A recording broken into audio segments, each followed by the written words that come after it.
And the next speaker at the Burgess Salmon stage is Lila Tachtsi. Lila is Highways England's Asset Management Director, but is speaking us today as her role as chair as the PIARC UK National Committee.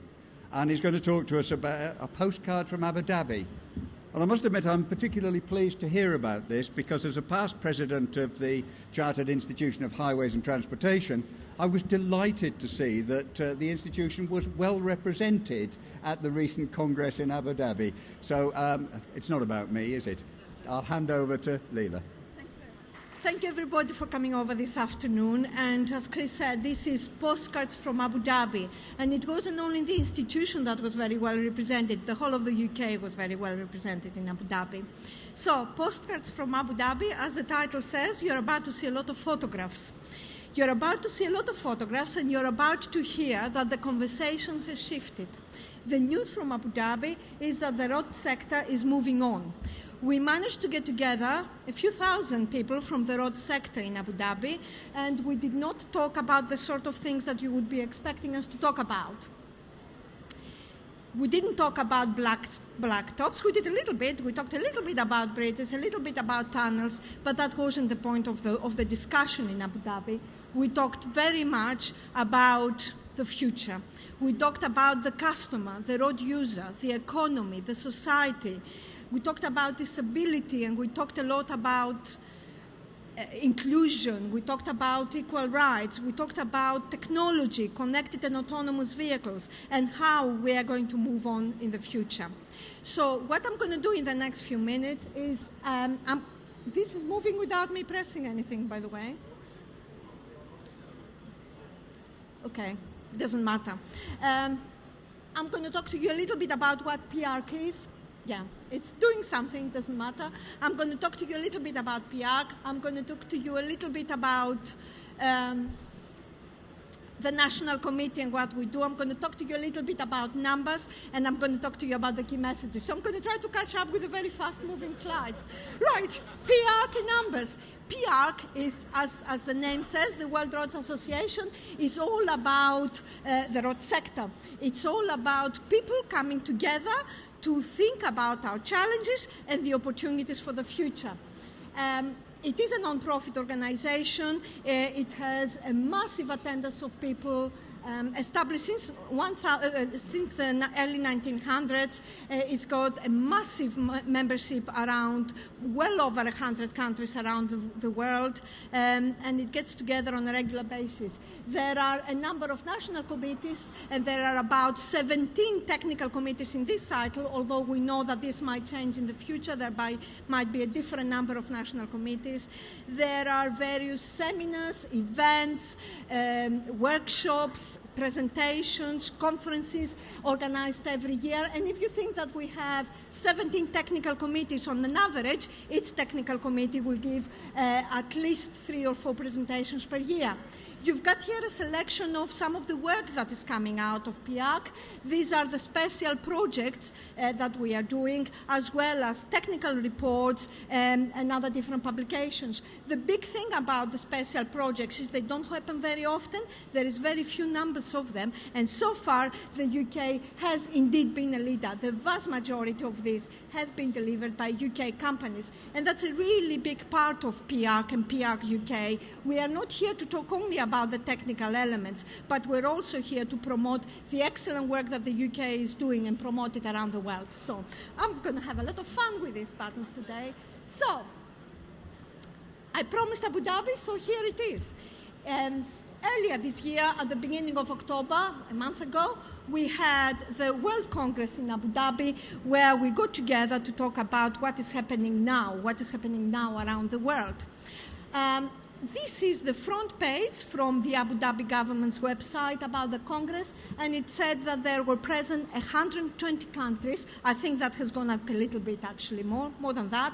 There were 5,000 delegates, so there are 5,000 people from the road sector coming together to talk about what is happening. 50 sessions, workshops, presentations, 40 transport ministers, and I think that is a higher number because in the end we sent 2, not only 1 from the UK. So what does that mean? That means that the road transport gets together, the sector gets together as a sector to think about the future. I said that already. But that means that we become very influential. This is an opportunity where we get senior ministers from all parts of the world coming to listen to the transport professionals. And when I talk about transport professionals, it is the engineers, of course, and the planners, of course, but also to different professions coming, increasing the influence of what the transport sector does, and even more, increasing the influence of the engineering profession. So we talked about customer there, we talked about safety, we talked about new materials. I'll go into detail in a bit, but the UK was out there in force. And I want to talk a little bit about the UK presence. The UK government made a decision a couple of years ago that there will be full support for the World Congress this year, because we were very keen to demonstrate the depth of expertise that we've got in the road sector. So the decision was taken that we will have a strong presence in Abu Dhabi to not only demonstrate what we do well, but learn from others, as well as demonstrate our global reach around the world. So many of us go together to demonstrate UK expertise. In preparation, we ran a UK competition, and I was very pleased. I had the honor to run the competition and here in the UK. We had fantastic submissions from the UK, from UK authors, and we got together, we assessed the papers, and we gave a number of prizes, and here it is. The UK prizes happening in the House of Parliament in September this year with our, well, until yesterday, Minister Baroness Via giving the prizes herself. And we were very lucky. We actually had the Secretary of State who came and opened the event.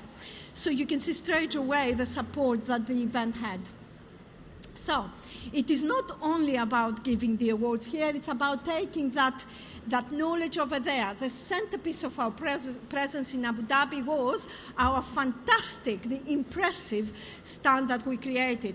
And the stand was massive. We thought that we had the biggest stand, but Japan cheated and got 2 stands, put them together, so they had a bigger stand in the end. But we had massive presence.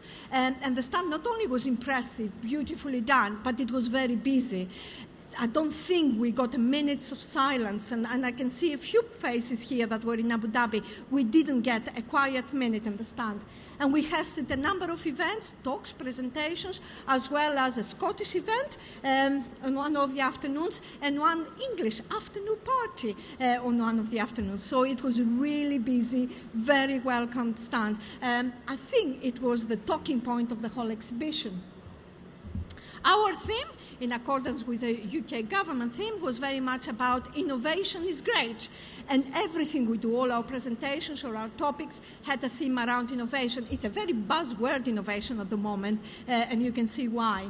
And of course, the great theme was everywhere to be seen. You couldn't walk in the exhibition hall, in a massive exhibition hall in Abu Dhabi, without seeing great. We had a delegation of about 90 people. Now, in the previous World Congress 4 years ago, we had about less than 20. So you can see the massive change that we had with the support of the UK government. 90 people, although very difficult, it was very much like herding cats to try to get them all together for a photograph. But here it is, just at the end of the event. And here we are right at the start of the event. You know, the entire team coming together.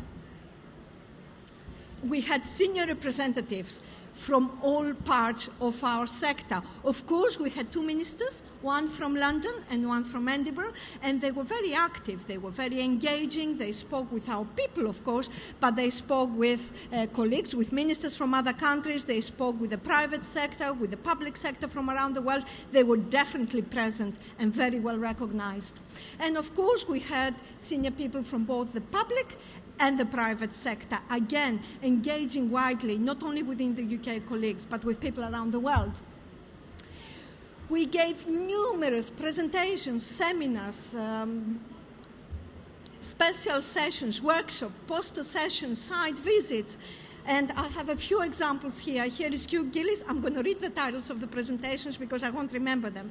Hugh was talking about emergency communications at the Forth Bridge, one of the award-winning papers at the Congress. we organized the DFID, Department for International Development, organized a fantastic session on disability inclusive transport, which was attended by the World Bank and so on. It was a fantastic session, very well received. Here we have a number of our colleagues. We've got Martin Hobbs talking about asset delivery. We've got Sue Percy from the Chartered Institution of Highways and Transportations talking about skills and how we develop them in a changing environment. And our very own Matt over here, who is sitting at the back of the hall, talking about future transport created by new mobility. And Matt talked to us about the department's live labs.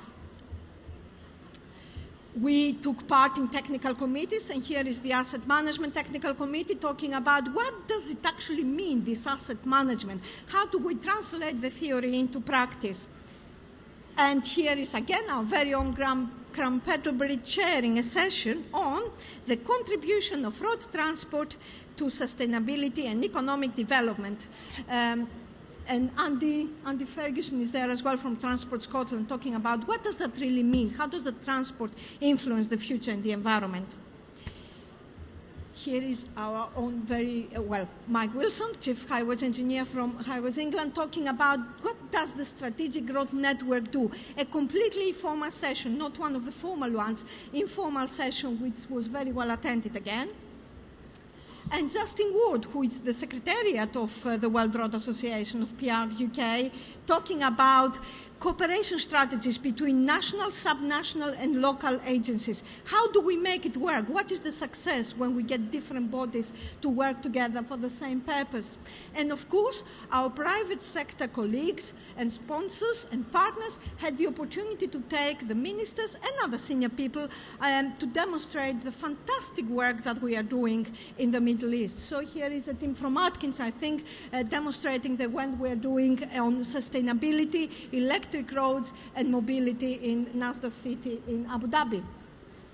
And impromptu sessions, this is our stand, and this is one of the young ladies, Nia, and I can't remember her surname, I'm afraid, talking about youth and transport. What do the young people expect from transport, and what skills do we need to try to communicate with them and offer them what they need?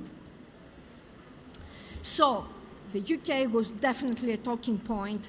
Our presenters were very much sought after. There was one point, I think the second day in the morning, there were 5 presentations at the same time by UK presenters. So that demonstrates the depth of expertise we had there, as well as how well received our topics were. And of course, our senior people were very much sought after as well. I think that is towards the end of the presentation. And the guy in the middle there is one of the senior ministers from the Emirates government talking to our senior colleagues about what is happening. Presentations very well received. Really thick audiences when UK speakers was presented. And of course, what I would like to do is give thanks to not only the public sector colleagues who supported the event, like, of course, Department for Transport was leading, but we had support from the Department for International Trade that made all the arrangements for when we were out there. DFID sponsored the session and had very strong presence with their partners, Highways England and Transport Scotland out there in force. But we had our private sector partners as well. The Arab and Atkins were the gold partners, if you like, and the rest of the team, we had silver and bronze partners as well, very active. And fantastic to see some of the smaller SMEs in particular to engage with an international audience, coming out there with their fantastic ideas, unique products, and gaining ground. Of course, the big players were there making themselves known as well. And here we are. The stand was beautiful, the team was enthusiastic. That is right at the start, just before the doors opened for the exhibition. But the World Congress wasn't just about the UK. Of course, it was people from around the world. The theme was very much about connecting countries and enabling economies. And as I'm coming towards the end of my presentation, I just want to highlight the key points: accessibility, inclusion, women in transport, disability in transport. But I think this idea about customer was competing with the last point, the idea about technology and CAVs, and how we can all get together to solve this big challenge that we have in front of us about technology in the future. Academia, research institution, consultants, public sector, private sector, all of them working together to find a way forward. And I just have just a few beautiful pictures from the conference, just showing people attending, events happening, and what a buzz there was at the event. The last two things that I will say. UK success. Well, actually, my own team won one of the prizes, the Road Designer Construction Prize, right at the start of the event. And even better, at the end of the event, the best session at the whole Congress was voted to be a UK session, the one on disability inclusive transport that was organized by us. And here is the team getting their prize. Obviously, the PR people are much more rehearsed on how to pose for photographs than our UK team. Right, so why? How can you get involved and why? You can get involved by finding out what we're doing here in the UK. Our challenge is now, Stephen Fiedler has taken, he's sitting here at the front, but Stephen has taken as the first delegate. Our challenge is how do we keep it up with the buzz? How do we bring all the learning from Abu Dhabi over here and continue to develop the thinking? National committees, a number of them available, please do get involved. The PR website is, the link is at the end of the slides. Find out what's coming up and do get involved. There is the UK Congress. We're organizing something for possibly September next year, probably around climate change. Do come and listen to what we are doing. But that's okay about how you're going to get involved. I just wanted to close by saying why I am involved, why I feel so passionately about PR UK and PR in general. Well, first of all, because learning. I get a buzz from learning, I enjoy learning, and there is fantastic work happening around the world. And we can only learn when we go with others. I enjoy the sharing, I enjoy listening to others, and we learn alone and we move forward just by working with each other. I get massive satisfaction from that, from sharing the work that we are doing. We are promoting our sector. We talk about influence. I said the discussion conversation has shifted. It is time that we talk with pride about being engineers in the road transport sector or working in the road transport sector in general. I am grateful for the opportunities that this profession and this sector has given me, and I want to give the opportunities to others to share the same.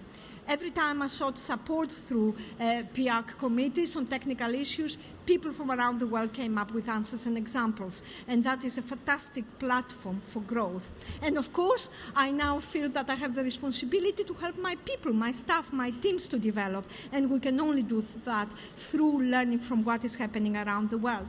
Most important, the challenge that we have in front of us is massive. Curves, climate change, adaptation, we're not going to do it on our own. The UK may be a leader. We are indeed a leader in many areas, but we've got to work with others and learn what we're doing. So the conversation has shifted. Road professionals get together to talk about the future, and PR, in my view, is one very good platform to do that. Please do get involved, and thank you for your attention this afternoon.